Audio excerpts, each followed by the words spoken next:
Well, welcome again to our webinar, A Pathway for Adult Development, and our new process, Walking with Others. Had some technical issues yesterday in the midst of doing the presentation, so we're just re-recording the kind of the meat and potatoes, I suppose, of what we're talking about in Pathway and Walking with Others. So thank you for joining us. Thank you for watching the recording. Here we go. In the presentation today, we have Randy Reese, Okay. founder and president of Vantage Point 3, Rob Lone, Hello there. educational design, and myself, I'm Brent. So let's jump right into this. If you've been around Vantage Point 3 much, you know that Ephesians 4 is kind of one of our pillars. And as Rob, Randy, and I were talking the other day, I believe it was Rob that said Ephesians 4 kind of wraps the pathway. And so this is a key section of Scripture in regards to Vantage Point 3. So I'll just read really quickly through this passage. Ephesians 4, verse 14. We must no longer be children tossed to and fro and blown about by every wind of doctrine, by people's trickery, by their craftiness and deceitful scheming. But speaking the truth in love, we must grow up in every way into Him who is the head, into Christ. So if you are watching this webinar, you are here because you share the Apostle Paul's deep concern in the formation of men and women, adults who will follow Jesus this year, next year, for the rest of their lives. So a big question around Vantage Point 3 is how can we walk together with others in a way that will help them grow up in every way into Christ? So as we have been looking at who we are and what we do at Vantage Point 3, we've been dealing with some questions, talking with people. One of the questions that comes up has been, why use the word pathway? Why use the word pathway to talk about the VP3 processes collectively? Sure. I'll take a run at that, Brent. This is Randy. So over the years, we've been providing processes that are helpful for churches who are wanting to invest more deeply in the development of their adults. And some of you listening to this, you're well acquainted with our processes years ago where we had emerging, equipping, enriching, and we tried to do we called a balanced developmental approach with character, skill, and strategic formation. And one of the things that we've noticed over and over again is this work of Ephesians 4, helping others grow up into Christ, it's a bigger deal than we originally thought. And so what we did was really relook at our processes, all of them, and to try to wrestle with the question, how can we steward what we've been given to do to help with this Ephesians 4 kind of work? And so we tweaked some of the processes. We've set aside for now the equipping process, which dealt with skill formation. And what we did was put together a series of processes that try to get at this deepening sort of work. And what we've found is kind of a need that was, again, larger than what we first recognized, was to help adults grow up into Christ. It needed a continual work on the shaping of the person, so the deepening of the person. And although that kind of sounds nice and romantic, it is a long sort of work that's involved in that. But we believe if we pay attention to that sort of work, the maturing of the person, investing in their development, their character, and so on, that we have a hand in growing a better person and eventually a better leader. So we're still concerned with the work of leadership development and certainly adult development, but there's this work of a discipleship sort of work that's critical. So the three processes that form this pathway of adult development, will speak more to how the pathway might fit in one setting. But with our three processes, the journey seems to be a process that wakes people up again spiritually to God's good work in their life, and they get pretty serious about wanting to steward that. And so the next process that has become extremely helpful is, what is a way of life that will help me sustain this good work that God wants to do in me, but also move towards becoming a continued apprentice of Jesus? What are the habits or practices that will help me to live a way of life conducive to what it means to be a follower of Jesus. Along the way, though, my concern as I mature as a follower of the Lord, my concern shifts to a greater sense of wanting to care for the formation or the growth of and maturity of others. So walking with others becomes our third process that leans into that work. How do we help people understand what it means to walk alongside others and help them grow toward maturity? One thing I know you've talked about, Randy, in the past is when you look at this arrow, that is pathway. Obviously, it's an arrow. It's not just 3 blocks, but the arrow signifies that it's a moving process. And so you said the other day, discipleship is always moving. You quoted Dallas Willard, the journey of discipleship is a highly ordered process. It's always moving. And so I like that significance in the arrow, that there are things before, there are things after, and this is a part of that pathway. Yeah, and we'll get to that in a little bit. While we're helpful in a local setting, but we can't be the only gig in a local setting. There's far more that happens in discipleship, the work of discipleship before and after Vantage Point 3 processes.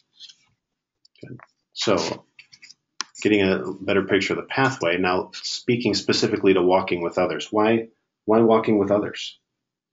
Let me dive into that a little bit. It's walking with others is for those of you that have been utilizing Vantage Point 3 processes, it is a reworking and then a retitling of the Enriching year. So the objectives of the Enriching year were the personal formation of the inner life, and then secondly, the development of others.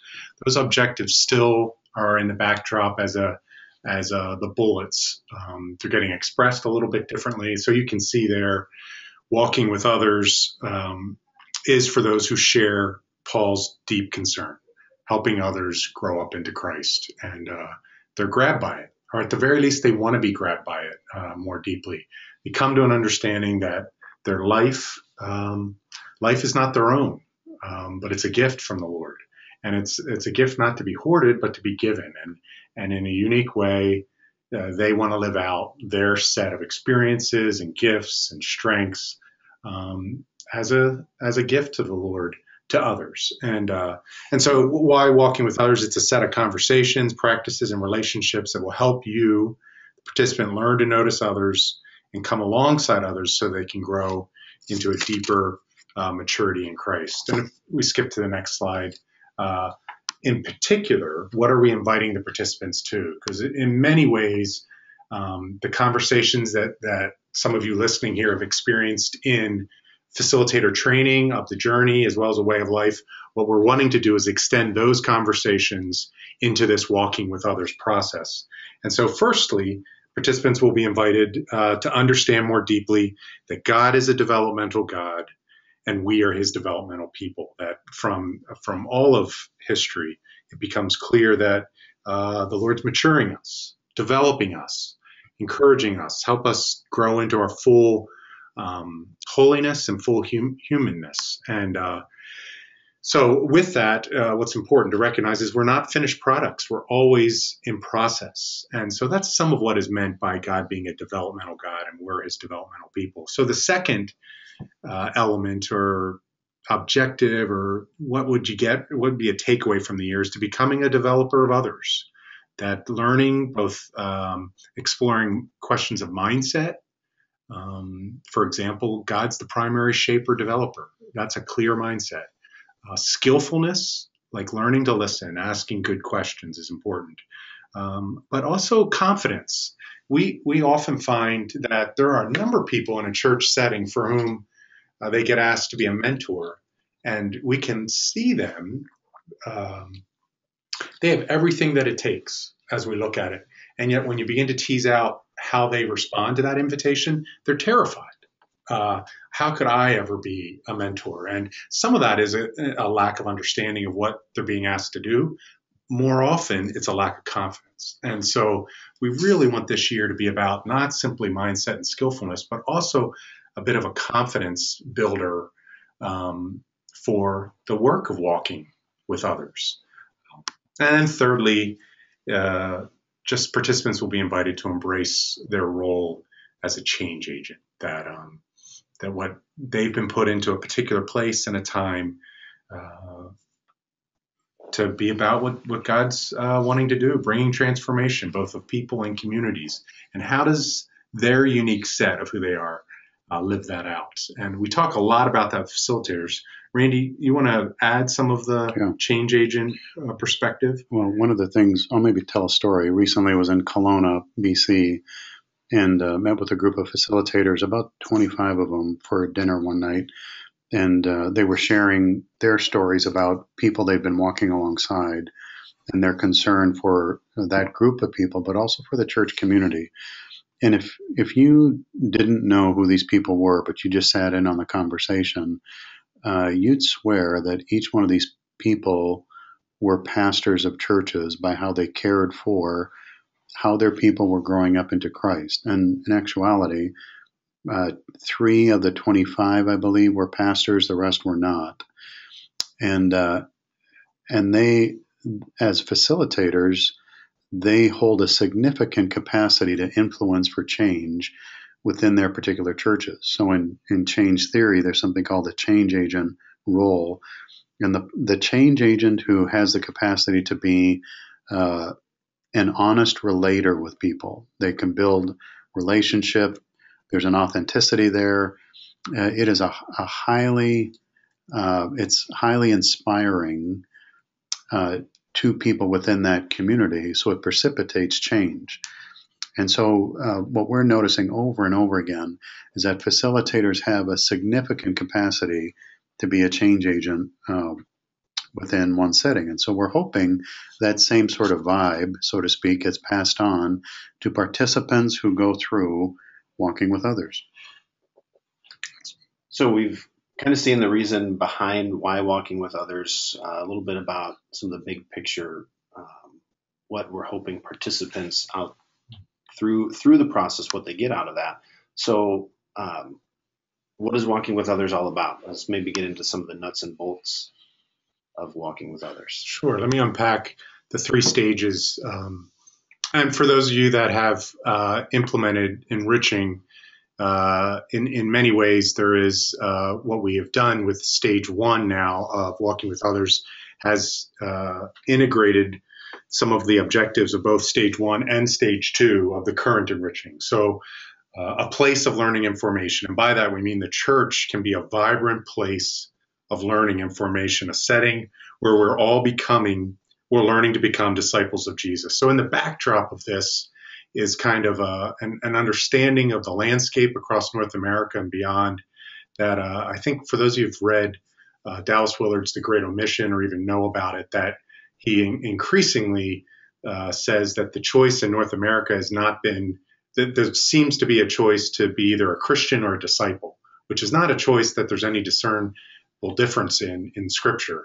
But unfortunately, discipleship is looked at as optional. That is the great omission. And in so many ways, stage 1, that need, that challenge, that dynamic is kind of lurking in the background of our efforts. And so how can we be a part of cultivating conditions in a community where discipleship is not optional? And that's clear, in which men and women mature into persons of greater wisdom, integrity, compassion, giftedness, service.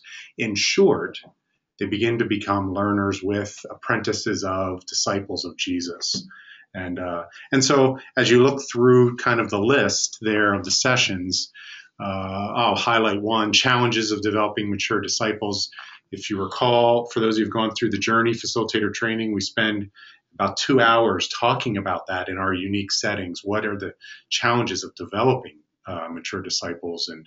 And what we're wanting to do, invite some of those elements of the facilitator training to be part of the process throughout the year. And so you'll notice that, but that's one of those things, to sit down and really think through and pay attention to the challenges in our local setting. And so anyhow, stage 1, you can see the companion texts there are A Long Obedience in the Same Direction by Eugene Peterson, which will be used throughout the whole of the year, as well as 3-2-1 Following Jesus in Threes by Sue In Tan. that is offering both a rationale and a model or methodology for spiritual friendship and triads. And so that will also come part of the spiritual friendship triads, which I'll get to later. Let's skip into stage 2. Let me make one comment about Sue Ann Tan's book. Guaranteed it will be one of the coolest books you will ever put your hands on in terms of how it looks and feels. But more than that, the content is remarkable. And I would say that many of you know that Vantage Point 3 is not shy on great quotes and questions. And that same deal is going to continue with the supplemental resources for walking with others. They're remarkable text, each one of them, and are going to be they're going to provide significant challenge to the reader. So the level of their own question and content, we think, is going to be timely and provide a bit of a horizon with the themes that they address. So in learning to guide others toward a deeper maturity in Christ, the first stage hits on a number of elements, one of which is the church can be a vibrant place of learning. The second stage is looking more at just the lifelong perspective on people's lives. And so in walking with others, we must learn to pay attention and discern what God's up to in their lives. And that's certainly been a theme throughout the journey, a way of life. And in developing others, we've recognized that God is up to something good in their lives. And what we want to add, in addition to an attentiveness to that, is we need to adopt a lifelong and holistic perspective on each person's maturity into Christ. What are the developmental cues along the way? And so even in session 1, we're going to take a bit of a time out and talk about what is Christian maturity. There's been some assumptions we've been going with throughout the journey in a way of life that have peaked through the surface. We want to kind of be a little more explicit about it in that session, and what is maturity. But then in particular, sessions 2, 4, and 5, they're like sets of lenses as we would walk with someone, paying attention to life stages in someone's development, paying attention, session 4, life transitions. That if you are developing people or you're thinking about the development of people more broadly in your church, you're going to want to major on transitional times in people's lives because those are heightened times of learning. And then 5th, session 5, life rhythms. And a lot of this is pointing at some of the things we were looking at in a way of life, is looking at one's life through more of the rhythms of one's ordinary, everyday life, not just the chapter shifts or the major transitions along the way. So that's a little bit of a sneak peek. We're going to use The Land Between by Jeff Mannion, Finding God in Difficult Transitions. It walks with the Israelites through the wilderness time as a metaphor to learn a little bit about how we walk through difficult transitions. Rob, one of the things we're hoping to see take place through the learning in stage 2, there's no shortage of people who seem to be good listeners, although we could probably use a few more of them. But it's a rare person who can blend together being a good listener and somebody who can offer a timely, prayerful sort of prescription for people after they've listened to them. And so we're hoping that the learning in stage 2 can provide people an awareness of what to listen for, what to notice in terms of God-shaping activity, and how to become a little bolder in prescribing what somebody might need to take a next step in their own journey as they're walking alongside them. That's great. Stage 3, let's just jump right into there. The last stage of the year is stage 3, a leadership of companionship. And in this stage, we want to hit a little bit more on some of the means by which we minister to others. And we want to show our hand a little bit, even in session 1, a more relational way of life and ministry. Now, no one that cares about kingdom things is against the concept of a more relational way of life and ministry. But we want to unpack a hair bit about so many of the means we use, the methods we use to develop others can be impersonal. And one of the things that comes clearly out of the Gospels is Jesus' way of ministering is always personal. It always honors the person. It comes out of a network of relationships.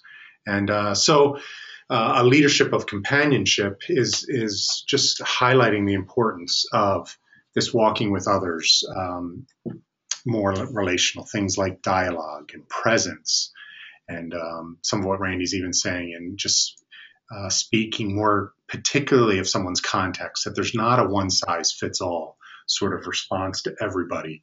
And so you'll see here that the sessions are titling is real similar to the current Enriching Stage 4, deepening work, a hospitable work, a particularizing work, and a patient work. And in many ways, that is our take on what earthly difference does Jesus' way of life and ministry mean to our way of life and ministry, and those 4. And so the book we'll be reading is Living into Community, Cultivating Practices That Sustain Us, that really look at the nitty-gritty, giddy too, kind of funny, nitty-gritty practices of community and being in relationship. And some of that book was referred to in Stage 2 of A Way of Life. We now think it's a good time for folks to read, and it'll be a good next step. Christine Poole is a very thoughtful writer that brings a huge context of Christian history to the table for our time today, as well as a biblical foundation. And so a leadership of companionship, that is the last sort of stage as we go. Key elements of the year. As you look through the session titles, you notice 6 spiritual friendship triads. And this is going to be part of the process. It has some similarity to the Stage 2 and 3 mutual mentoring groups, but we're going to a little bit beyond that throughout the year, about every 3rd session, the group will not meet as a whole group, but rather will meet in groups of 3 or 4 as it works out. And that is going to be a place where participants are able to regularly dialogue and pray for one another around the 3 rhythms of being a Jesus apprentice, meaning the way of life structure, friendship with God, community with others, mission on their way. So questions of intimacy with God, questions of just relationally being with others, and then how's my life sent? And so we want to have an ongoing, so this is how a way of life is foundational to what's going to happen in walking with others, is that they will build on that structure. And so, we're even envisioning these triads to maybe be over breakfast or over a meal or a cup of coffee in a smaller group to care more particularly. So it's a bit of an exercise in spiritual companionship that we're hoping long term might stick, that long after the VP3 processes are over for somebody, they may go, I need to be meeting with people monthly. Who are my friends, the people I keep company and talk about the things of the Lord with? And so that's a very key element. There actually will be 2 or 3 pages of session for these spiritual friendship triads, but it'll be a very low content. And then Sue and Tan's book for the first 4 times will be the book that will be read during that time. So, secondly, meditating upon, my brothers are laughing at me. I wish you all could watch this. Meditating upon Psalm 120, Psalm 134, what's known as the Song of Ascents or Psalms of Ascent, will be the Bible reading. It works out to about 1 psalm a week throughout the stage. And Eugene Peterson's A Long Obedience in the Same Direction will be the kind of companion piece, because it walks through each of those psalms. And but it will be encouraging a meditation upon Psalm 120 to Psalm 134. So more on that. I may blog on that one a little bit more. 3, peer facilitation is one of the other elements. Is we're hoping that 50 to 75% of the sessions will be led by participants. And so as your role as a facilitator of walking with others will be giving support, providing structure, and we'll be talking about this in facilitator training for either individual participants or teams of participants to co-lead sessions to give people experience in the facilitation of the year. So that's what I got. Brothers, that are laughing quietly behind the back. So Rob is a very funny man, but he's also fun to make fun of in a nice, honoring sort of way, you know. This is kind of fun because this was one of the first times that we've all sat around the same table and done this in the same space, so we can have a little extra fun. I feel like it might be at my expense. I feel a little vulnerable here, but I think I'll be okay. So where are we at? What's next? We've kind of talked through kind of the big picture scope, and I suppose in an educational sense, kind of a scope and sequence of the pathway and walking with others. And as Rob just kind of went through the nitty-gritty of the 3 stages of walking with others. So now the next question would be, so where does walking with others fit? Like, where does it fit within the pathway? Where does it fit within my particular church setting or my context? Where does walking with others fit? All I can think of right now is the nitty-gritty dirt band. You and me go fishing in the dark. So that has nothing to do with this pathway. So is where that does a real it fit? band? Or you didn't totally. make that up? You don't know the nitty-gritty dirt band? Have you heard of U2? Totally. Okay. No. Just let you know. Go ahead. Nitty-gritty dirt band's been around longer than you two. Anyway, so where does this fit? A couple things to say on that. One is many of you probably are familiar with, I'm assuming many of you listening are familiar with something of our processes and how they work together. One of the ways to describe what seems to be taking place as a result of our reworking the processes over the past few years, it's like a set of gears that are working tighter together. And whenever you have that happening, you can it just creates more. The word is torque. It just creates more pulling power. And so when people come from the journey, a great next step for them is to head on into a way of life. It seems to continue some of the conversation and the ethos of what's taking place in the journey, but it's going to challenge them to begin to put feet and to this good work concern of their lives and to develop practices and habits that will sustain them. After that, it seems to be a great next step would be for those who have a growing concern to walk alongside others, to invest in others, to have their leadership be reflective of a leadership of companionship, as Rob just talked about, that it would be a wonderful thing for them to step into walking with others. And so the 3 together form what we call a pathway for adult development. Now, within one setting, you may have to give attention to what happens before people would step into something like the journey and what happens after walking with others. And for some of you, I used the example yesterday of a friend, Greg Grunow at Center Street Church in Calgary, that he's given careful thought because of the Center Street context. What are some best next steps for people after they complete the journey? And so he has a few things that he'd like them to consider for some folks before they would step into a way of life. And I know he's thinking about what would be appropriate next steps for some before they might enter into walking with others. So each context is unique and different because of what the Spirit of God is up to there. So you have to give thought to where do our processes fit in the context of the bigger pathway of adult formation within your setting. One of the ministries we've started recently is something called Vista, where we invite people who are concerned about the development of their pathway for adult development to come together in a cohort learning format where they sink into that question in a significant way. So if that's of interest to some of you, you can sure get a hold of me, Randy, at vantagepoint3.org, and I can let you know more about that. And I mean, in regard to some of that too, in a local church setting, we have been hearing over the past few years an interest for local churches to train their own folks. And that's kind of, we've been a little slow in responding to that as we've been trying to deliberate and think through. I mean, our processes, a high value is that they're person-centered processes. It's not the mastery of content that's fundamentally the objective. It's the development of people. And so we want to be really careful because one of the ways in which we've learned things have not sustained themselves is a lack of people attending to the facilitators and their development as they're trying to walk with people. And so as we've been reworking, retitling, what we have thought to do is how can we help churches take some ownership in this training? And so we have designed Walking with Others as to be a track that could be a way a local church trains their own.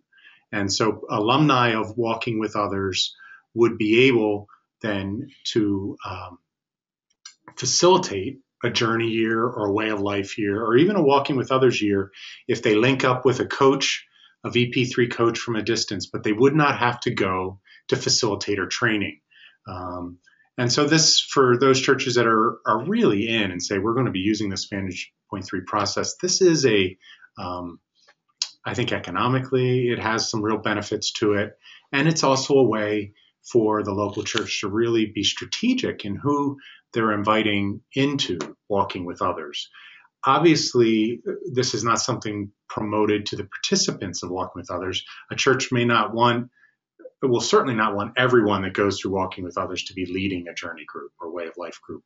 But some particular folks, they may, and pull them aside. And this is a way for them to train their facilitators. And then a coach, which would get linked up from a distance, it would be much less of a cost, somewhere around 100 or less, 75 to 100 hours for the year, in which they would link with other facilitators in different parts of the country who have gone through Walking with Others also and are now leading a journey group, for example.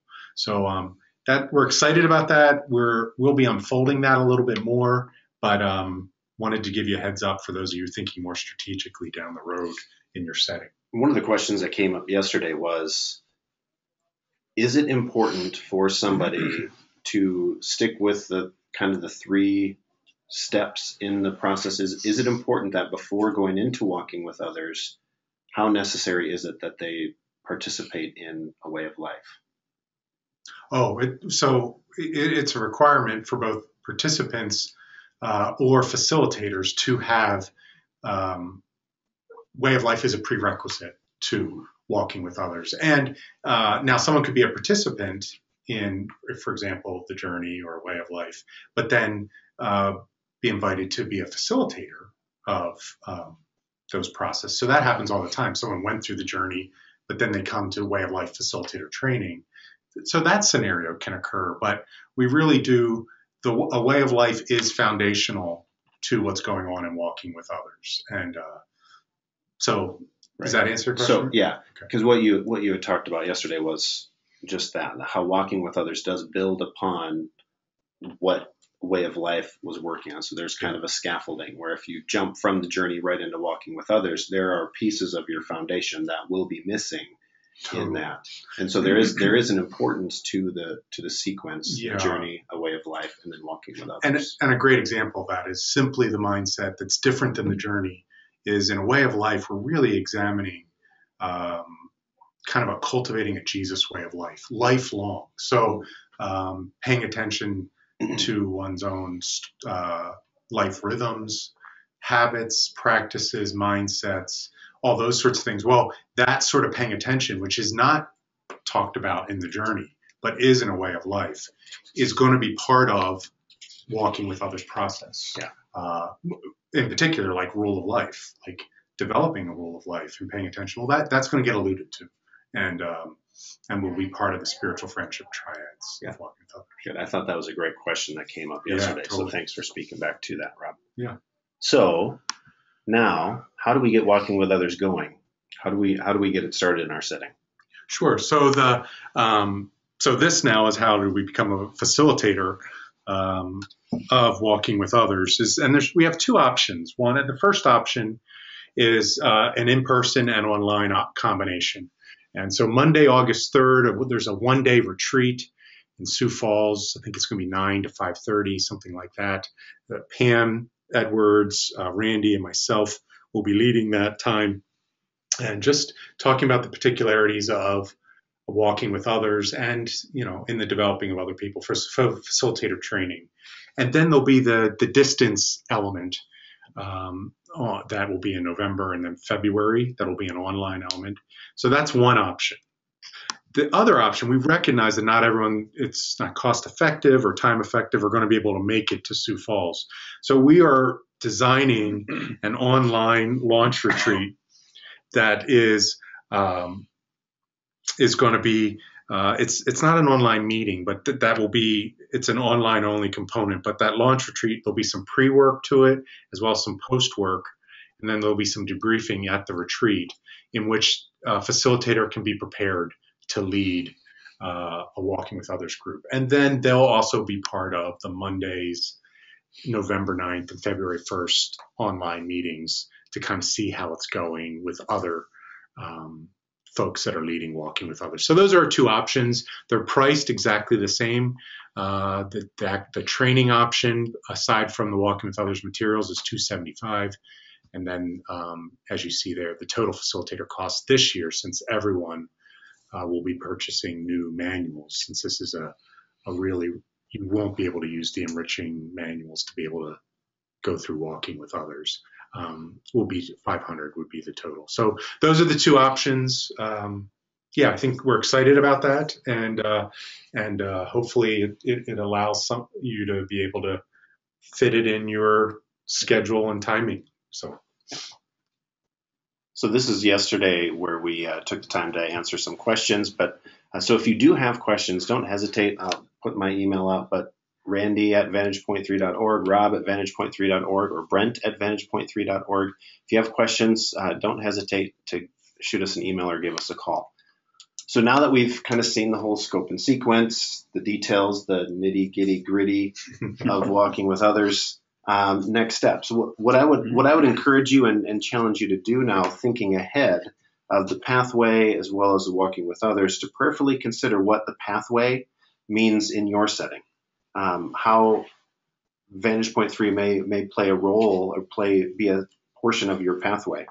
Who within your context needs to be included within, whether that's facilitator training, also as participants within that pathway. And then to prepare yourself and others to lead by attending a facilitator training retreat, and then going online to register, which registration discount code for being a part of this webinar. If you register for facilitator training for any of our processes, whether it's Walking with Others that we've just kind of gone through, or the Journey or Way of Life, register by next Wednesday, April 15th, and you will receive a $50 discount on your registration if you just type in webinar 50 in the comment line. When you do that, place to register for the training is on the website,